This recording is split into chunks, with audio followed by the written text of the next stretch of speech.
Bien, buenas tardes a todos. Que están bien, etcétera. Vamos a seguir repasando lo que era el tema de predicados, ¿no? Tenemos entonces lo siguiente. Cuando habíamos hablado de predicados, justamente teníamos que existen predicados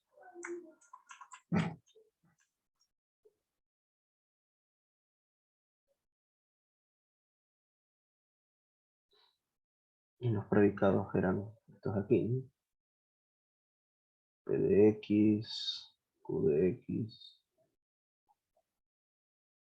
para representar los predicados. Ahora, si hablábamos de cuantificadores,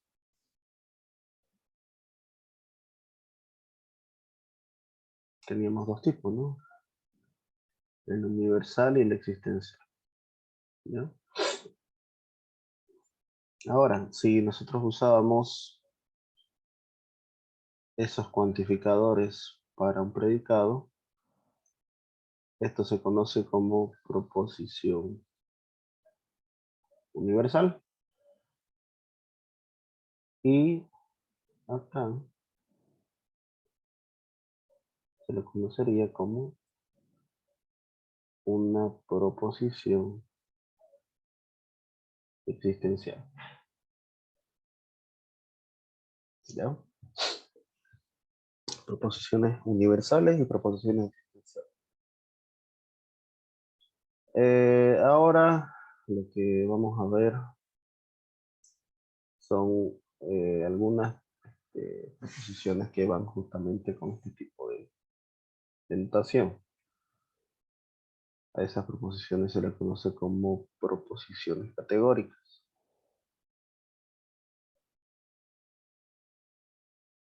¿Ya? De las proposiciones categóricas se conocen las siguientes. Tenemos la proposición categórica A, que corresponde a una universal afirmativa. Después tenemos la proposición categórica E, que es una universal negativa. Una proposición categórica I, que es una universal, bueno, perdón, no es universal, esta es existencial, afirmativa,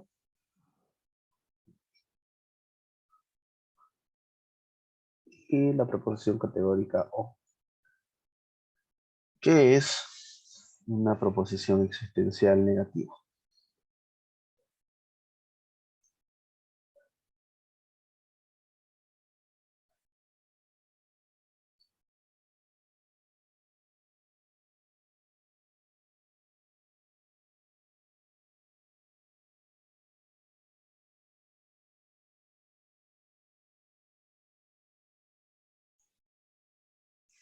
De estas proposiciones conocemos su esquema en lenguaje formal y su esquema en lenguaje simbólico, lenguaje, mejor dicho, lenguaje natural y lenguaje formal, ¿no?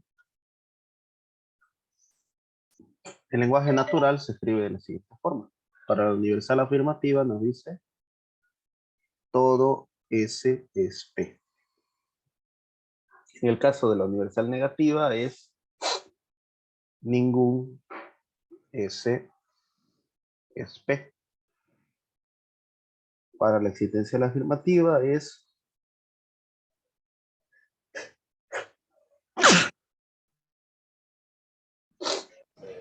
bueno, algún S es P.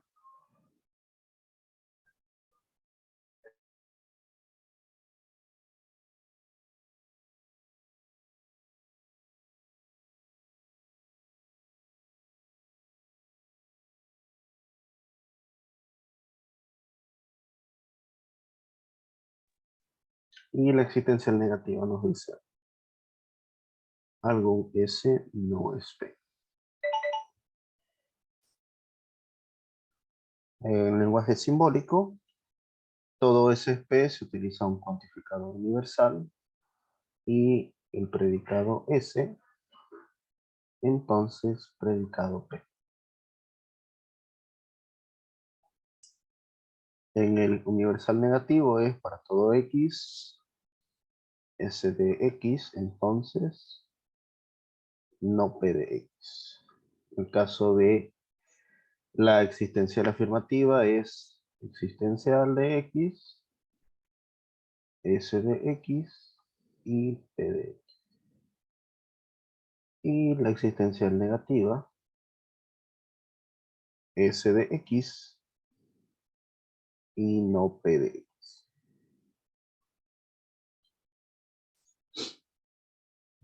Estas proposiciones son justamente útiles al momento de demostrar inferencias con predicados, ¿no?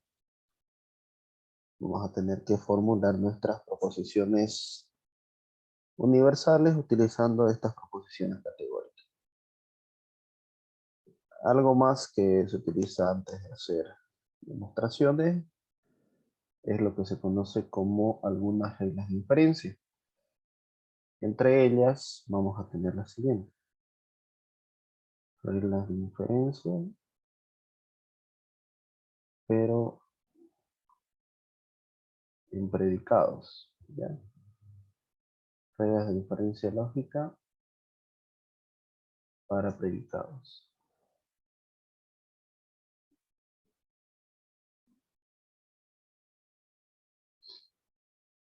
Justamente tenemos 4 nuevas reglas acá.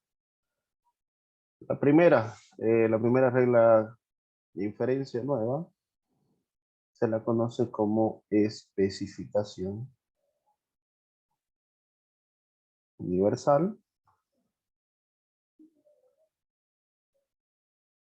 que se abrevia EU, y básicamente partimos de una proposición de tipo universal,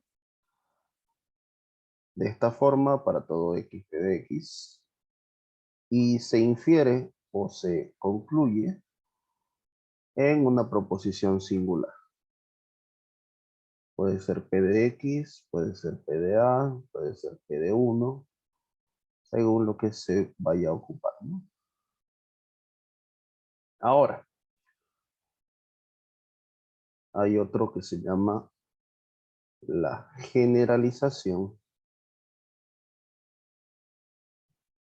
universal, ¿ya? En el caso de la generalización universal es al revés, se parte de una proposición singular, un predicado, y se concluye en una proposición universal, ¿ya? Esto se llama generalización universal. En el caso de la especificación, pero del tipo existencial,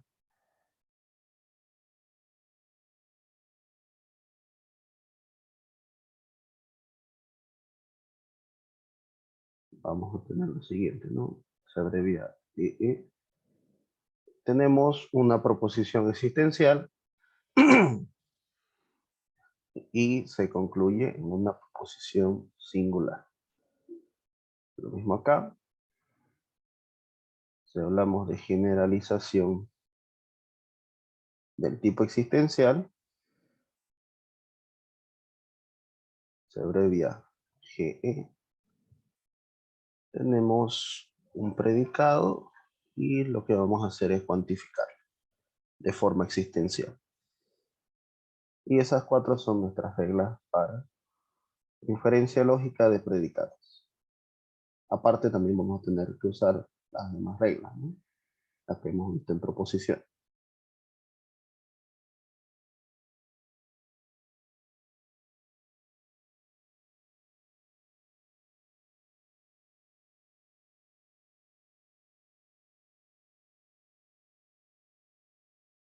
Ahora algunos ejemplos de esto de aquí.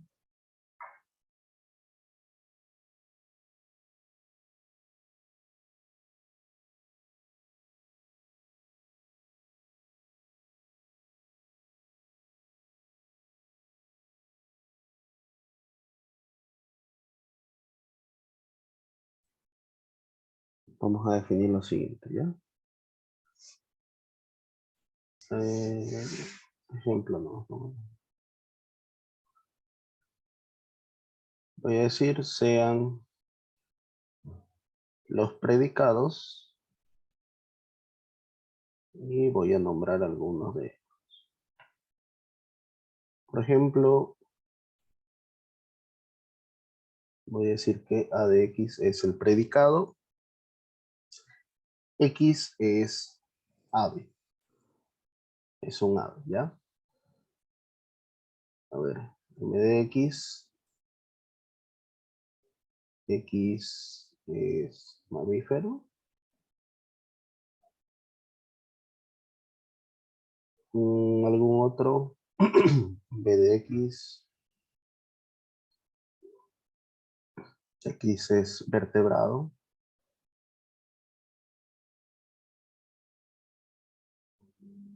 ¿Qué más?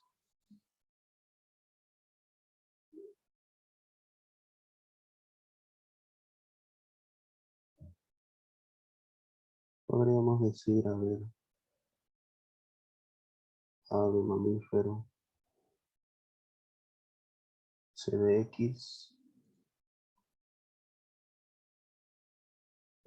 es carnívoro. Esto es solamente para dar ejemplos de las proposiciones categóricas, ¿no? Cómo se leería. Yo creo que con estos cuatro nos basta. A ver si nos ocurre algo más.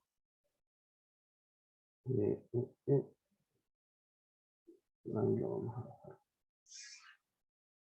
Primero, si yo escribo lo siguiente y digo para todo X, A de X, entonces B de X, ¿qué estoy diciendo con esta expresión de aquí?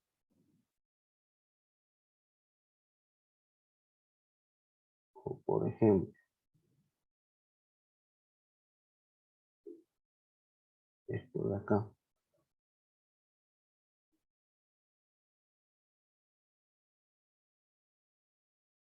O esto de aquí.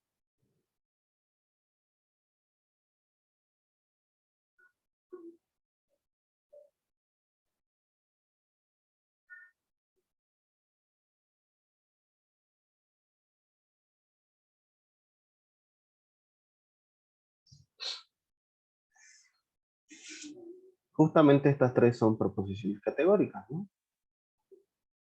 Hemos visto cuál es su esquema y cómo podemos leerlo, ¿no? En este caso, la primera proposición categórica nos dice todas las aves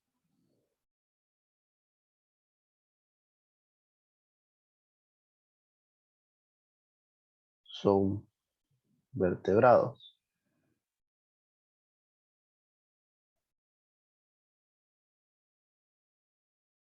Luego esto de acá sería todos los mamíferos son vertebrados.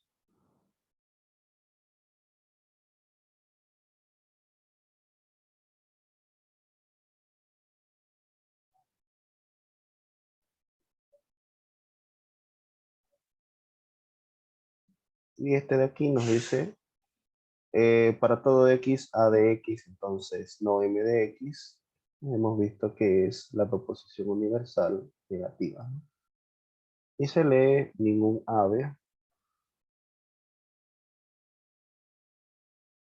es mamífero. No importa aquí que tenga valor de verdad, bueno, que sea verdadera la proposición, simplemente son ejemplos, ¿no? Por ejemplo, a ver otro. Si yo escribiera esto de acá, está todo X, entonces no se de X. O eso de ahí, con M. ¿Cómo se leería? Para todo X, M de X, entonces no se de X, es la proposición categórica universal negativa y se leería de la siguiente forma, ¿no? Ningún mamífero, que es M, es carnívoro. Obviamente esto no es cierto, no hay mamíferos que existen que son carnívoros.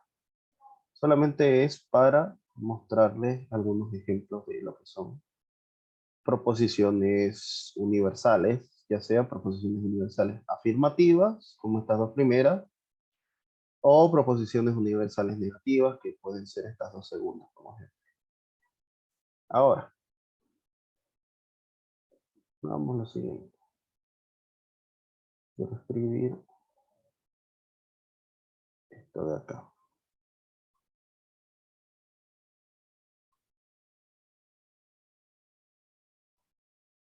Eso de ahí.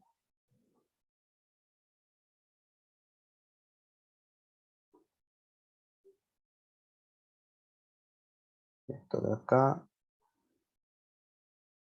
A ver, esto de aquí.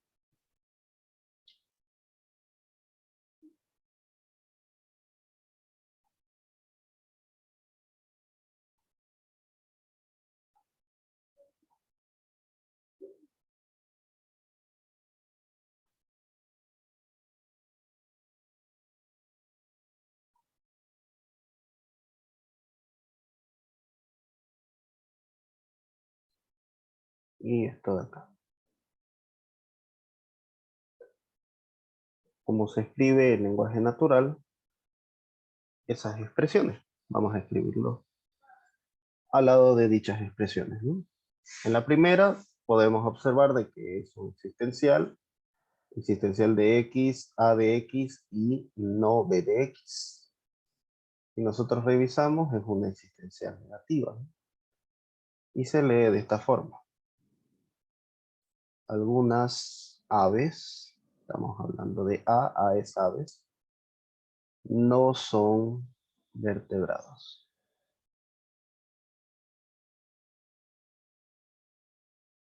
Ahora, existencial de x, m de x y b de x es afirmativa y dice que algunos mamíferos son vertebrados.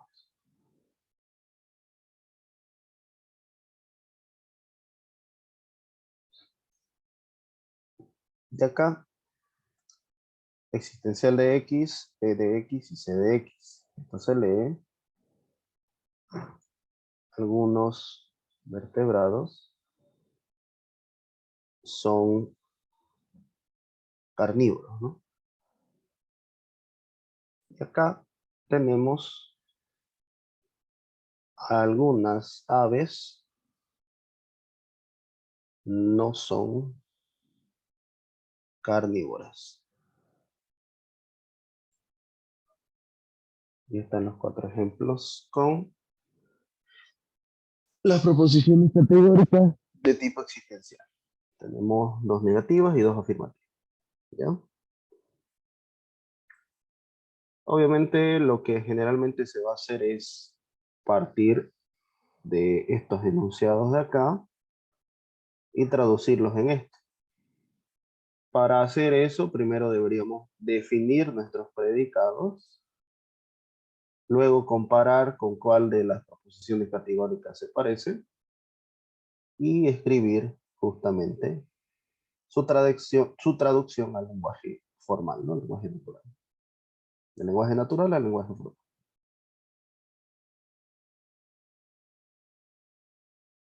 Y, bien, antes de continuar, ¿hay alguna pregunta respecto a este punto?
Ya, continuamos. Entonces, mm,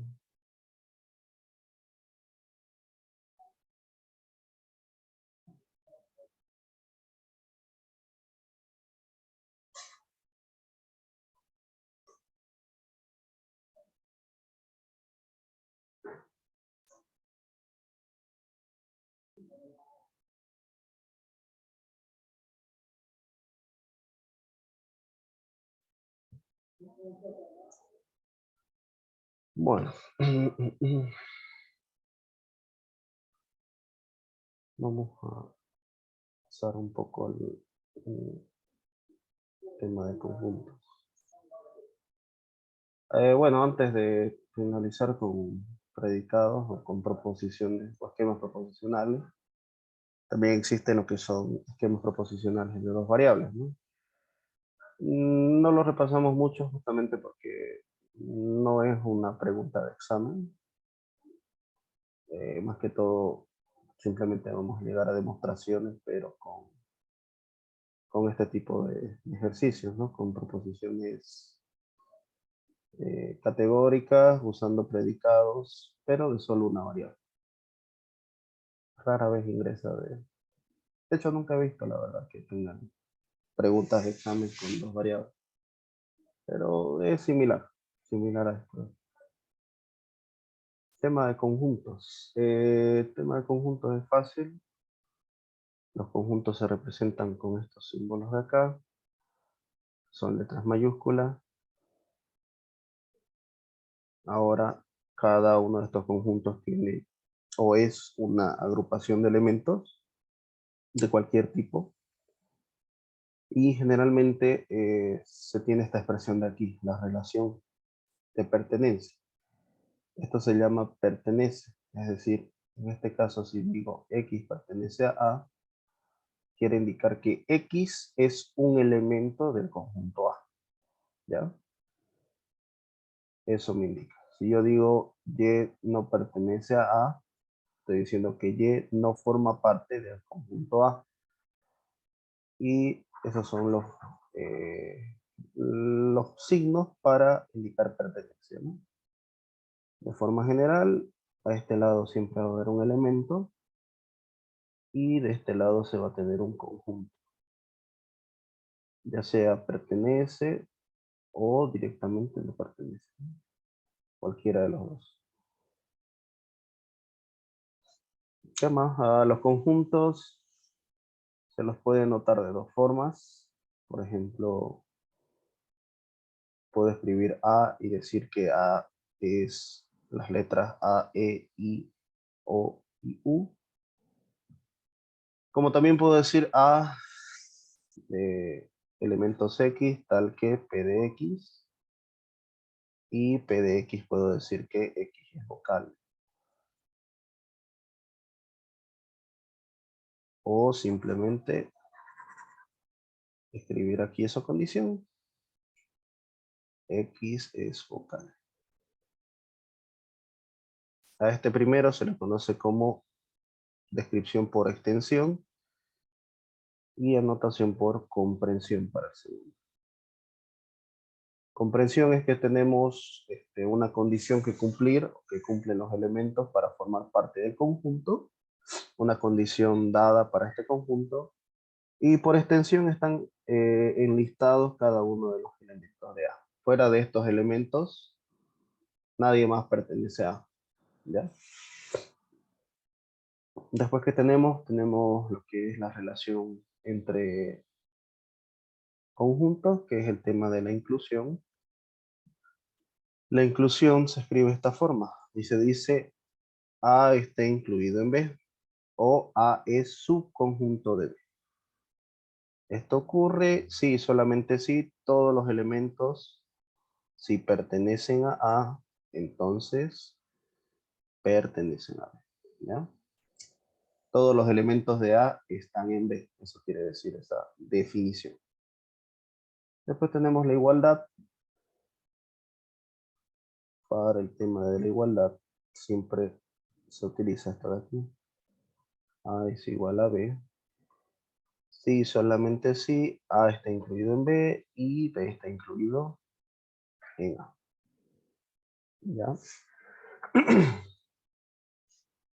¿Qué más tenemos? Tenemos este conjunto especial que se llama conjunto potencia. El conjunto potencia se escribe de esta forma. Conjunto potencia de A. Y básicamente es un conjunto formado por otros conjuntos, por eso esta S es mayúscula, de tal forma que S está incluido en A.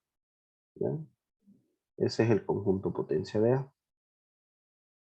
Dato interesante, todo conjunto tiene 2 elevado a n subconjuntos, siendo n el número de elementos de A.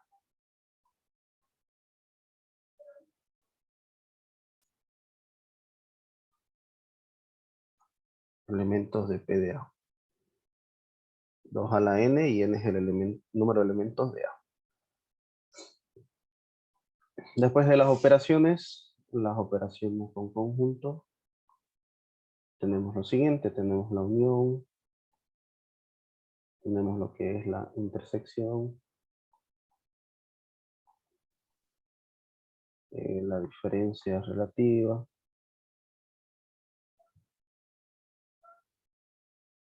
diferencia simétrica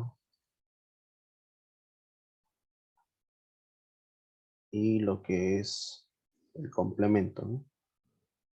Complemento.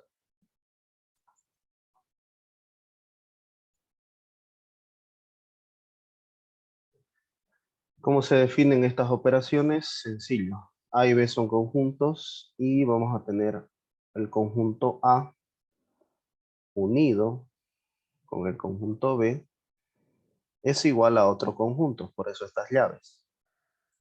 De tal forma que X pertenece a A o X pertenece a B. Para la intersección A intersección B, tenemos otro conjunto donde X pertenece a A y X pertenece a B. En el caso de la diferencia, a diferencia de B, vamos a tener que X pertenece a A y X no pertenece a A. De la diferencia simétrica, X pertenece a A o de forma exclusiva pertenece a B. No a ambos, ¿no? En este caso, la unión sí permite a ambos, la diferencia simétrica no permite. Y el complemento, que se escribe de dos formas, complemento de A o complemento de A.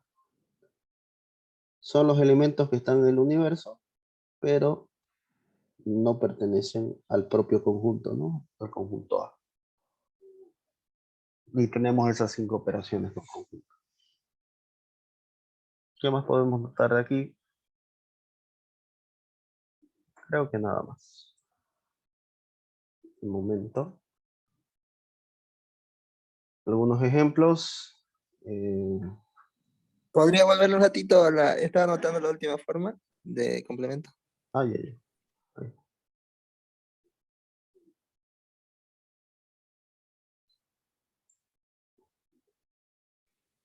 Este X pertenece El universo. al universo. Ah, ya. Cuando hablamos de conjunto, siempre hay U y U es universo.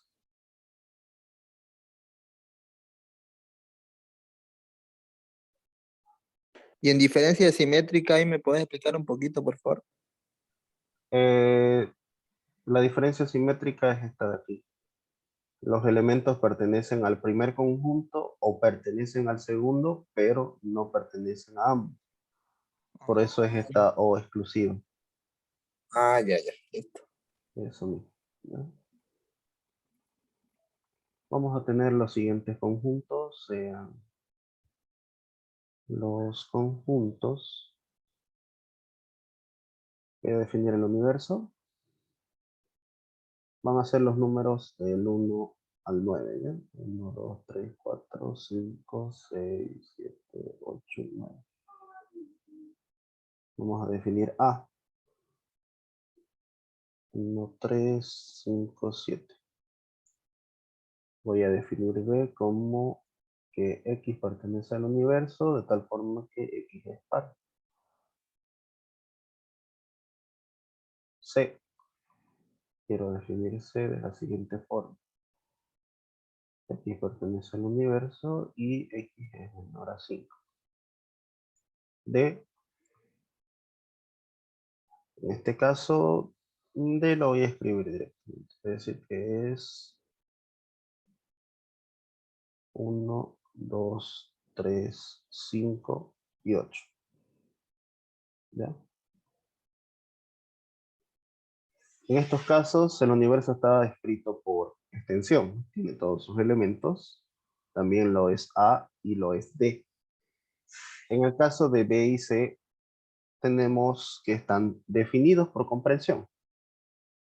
Para resolver el ejercicio, vamos a escribir los conjuntos por extensión y leamos qué nos dice B. B es el conjunto de X que están en el universo. Este es el universo de los números. De esos debo escoger aquellos que dice son pares, ¿no? X es par. ¿Cuáles son los números pares? El 2, el 4, el 6 y el 8, ¿no? En cambio acá nos dice X pertenece al universo, pero X es menor a 5. Ahí tendremos el 1, el 2, el 3 y el 4. Aquí no lo tomo en cuenta el 5 porque el 5 no es menor que 5, ¿no? Tampoco lo es el 6, el 7, el 8 o el 9, ¿ya? Tomen en cuenta eso de aquí, ¿no? X estrictamente menor que 5. Y ahí tenemos nuestros 4 conjuntos. Ahora, lo que yo quiero realizar acá es lo siguiente. A ver, quiero hacer estas operaciones. Quiero hacer A intersección B. No, ahí no hay ninguno. Bueno, sí, para concepto. A intersección C y A intersección D. Esas tres intersecciones busquemos. ¿Cómo se calculan? Sencillo, ¿no? Hay que ver los elementos que pertenecen a A y también forman parte de B. Esto nos quiere decir que son aquellos elementos que forman parte de ambos conjuntos, ¿no? En el caso de 1, 3, 5 y 7, 2, 4, 6 y 8, aquí esto va a ser vacío. No tiene ningún elemento en común, así que esto es vacío. Para A y C tenemos el 1, que está en ambos, el 3, que está en ambos, y no tenemos más, ¿no? Así que aquí sería 1,3. En el caso de la intersección vamos a tener el 1, el 1, el 3, en la intersección entre A y D, el 3 está acá, y el 5, ¿no? El 5 está ahí. 1, 3 y 5. Ahora, quiero calcular estos valores. Calculemos B menos D. Luego voy a calcular D menos C.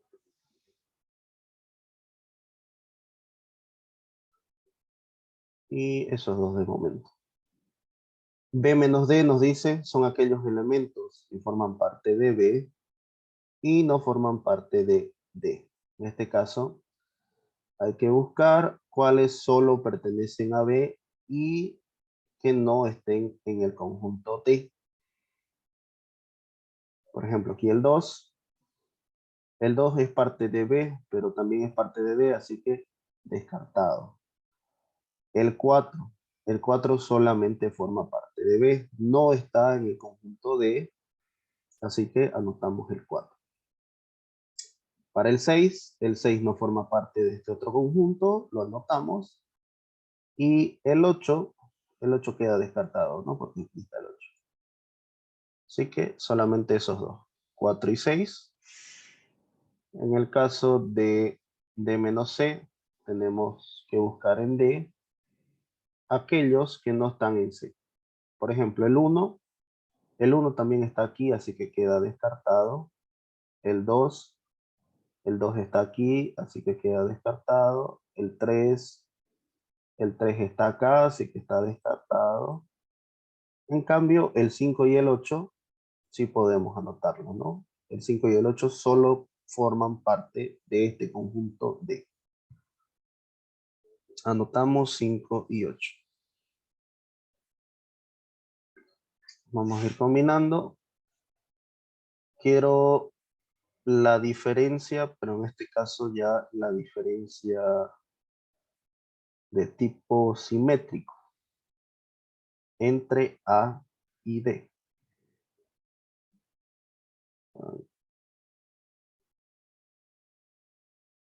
D. ¿Qué nos dice la diferencia simétrica?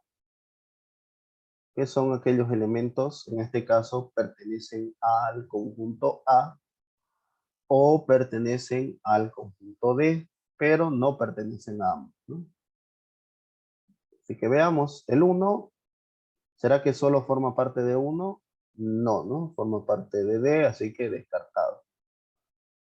El 3 forma parte de A, pero también forma parte de D, así que descartado. El 5 también queda descartado, está en ambos. El 7, en cambio, solamente forma parte de A, así que voy a anotar 7. Aquí abajo, porque son del uno, del otro, pero no ambos, paso abajo y digo el 2 solamente forma parte de acá, y también para el 8, 2 y 8. Si esto lo ordeno, quedaría 2, 7 y 8, ¿no? 2, 7 y 8. Ahora, quiero hacer esta operación. Quiero hacer la unión de A intersección D unido a D menos C. Voy a revisar los elementos que están en este conjunto. Justamente los tenemos acá. 1, 3 y 5. Los anoto a todos. 1, 3 y 5. Eso es para la unión. Ahora voy a unirlo con D menos C. D menos C está por aquí. Y tenemos 5 y 8. Si yo hago esto, estoy repitiendo elementos. Y el conjunto no tiene elementos repetidos. Así que simplemente con que esté una sola vez ya es suficiente, ¿no? 1, 3, 5 y 8. ¿Bien? Esos son, bueno, nos faltaría un complemento, ¿no? Saquémosle el complemento a esto. Es decir, que yo quiero A intersección D, unión D menos C. Le quiero sacar el complemento. ¿Y qué es el complemento? El complemento son aquellos elementos del universo que no forman parte del conjunto. En este caso, este es el conjunto que se está sacando el complemento, ¿no? Este de aquí. Veamos, en el universo entonces tenemos el 1. El 1 queda descartado porque forma parte de mi conjunto previo. Tampoco el 3, el 5 y el 8. Así que vamos a anotar el 2, el 4, el 6, el 7 y el 9. 2, 4, 6, 7 y 9. Para estar seguros de que hemos hecho bien, debemos contar cuántos elementos hay aquí. 1, 2, 3 y 4. Y contar los elementos de su complemento. 1, 2, 3, 4 y 5. 4 elementos más 5 elementos, el universo, tomando en cuenta que aquí no hay ningún elemento repetido, debería ser esa suma. Y tenemos efectivamente del 1 al 9 son 9 elementos, ¿no? Ahí está. Algo más sencillo, a ver, quiero que saquemos esto de aquí, el complemento de A, y el complemento de B. El complemento de A es el 2, el 4, el 6, el 8 y el 9, ¿no? Son los elementos que le faltan al conjunto A para transformarse en el universo. En cambio, para B, si aquí nos dice que esto es par, automáticamente pienso yo que es la negación, ¿no? Si X no pertenece, significa que X no es par. Y anoto todos los números que no son pares, 1, 3, 5, 7 y 9. Y ahí tenemos los dos complementos, ¿no? Un poco más cortos. Y bien, ¿qué más hay? Vamos a hacer otra hoja, pero de aquí, ¿hay alguna pregunta de estas operaciones?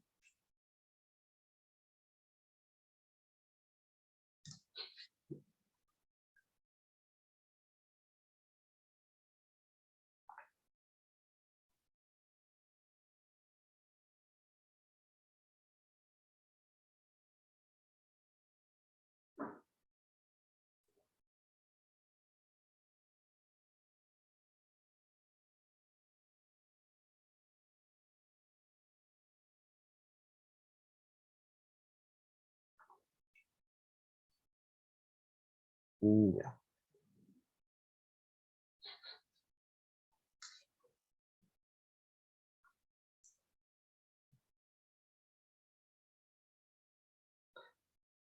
Cuando nosotros hablamos de conjunto potencia, vamos a tener primero esto de aquí. Obviamente necesitamos un conjunto. Si tengo un conjunto A que tiene un solo elemento, su conjunto potencia, ¿cuántos elementos debe tener? Recuerda que era, si esto es n, 2 a la n, ¿no? Número de elementos de A, su potencia o su conjunto potencia va a ser 2 elevado a n. Y en este caso es justamente el conjunto vacío y el propio conjunto A, ¿ya? En el caso de que tuviéramos dos elementos, sería de esta forma. Conjunto potencia de A es vacío, conjunto B, perdón, y anotamos las combinaciones, primero tomados de uno en uno, y bueno, no tenemos más, ¿no? 1, 2, 3 y 4. 2 a la 4 es 4, ¿no? C con X, Y y Z voy a trabajar acá. Potencia de C es justamente el vacío, el propio conjunto C. Vamos a tomar uno, bueno, X en este caso. Vamos a tomar solo Y, solo Z. Estos tres son subconjuntos del conjunto de C y forman parte del conjunto potencia de C. Luego, como esto tenía hasta 3, voy a formar igual pares, es decir, de 2 en 2, XY, XZ, y por último, YZ. Y aquí tendremos los 8 subconjuntos de C. Aquí hay 2, perdón, aquí hay 1, aquí hay 2, aquí hay 2, son 4. Acá son 3, aquí son 8, ¿no? Y así podemos ir definiendo para la próxima combinación entre 4 elementos vamos a tener lo que son 16 subconjuntos, ¿no? Conjunto potencia tendría 16 elementos. Bien. Esto en cuanto a conjunto potencia. Ahora, esto de aquí,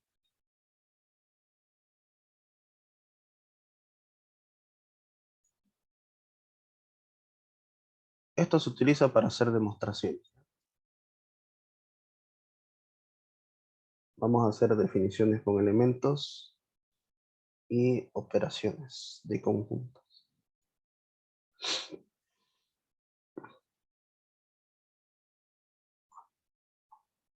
Aquí estamos hablando de que X, por ejemplo, obviamente A y B son conjuntos, ¿no?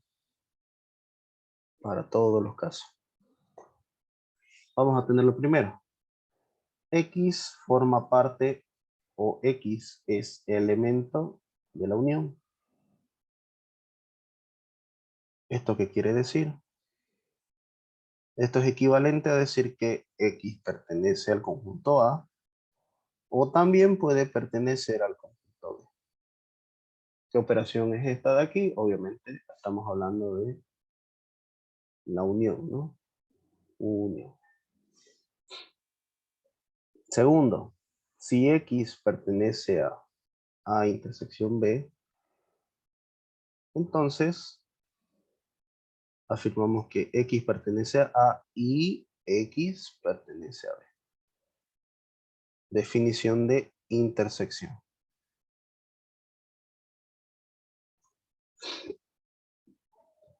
Luego,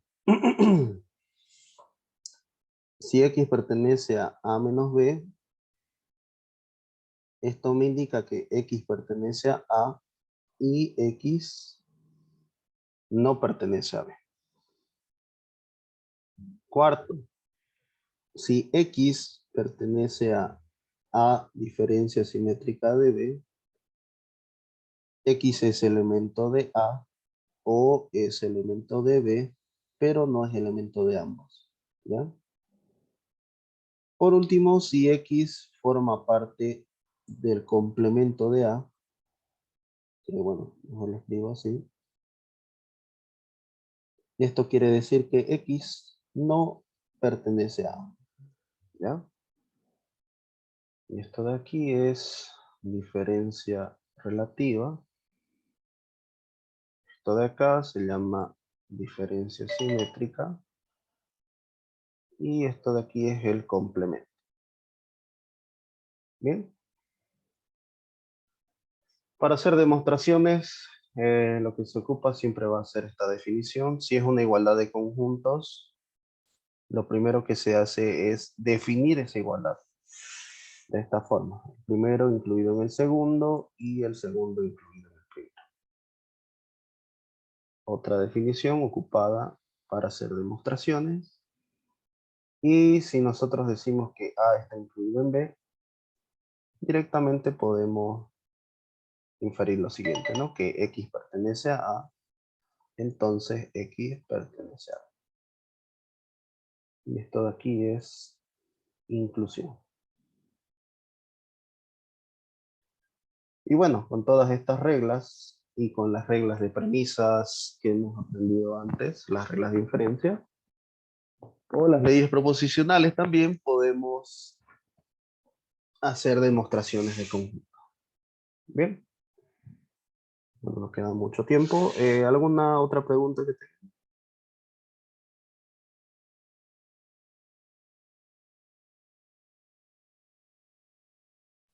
Para mí hasta aquí yo estoy todo bien. No sé los demás.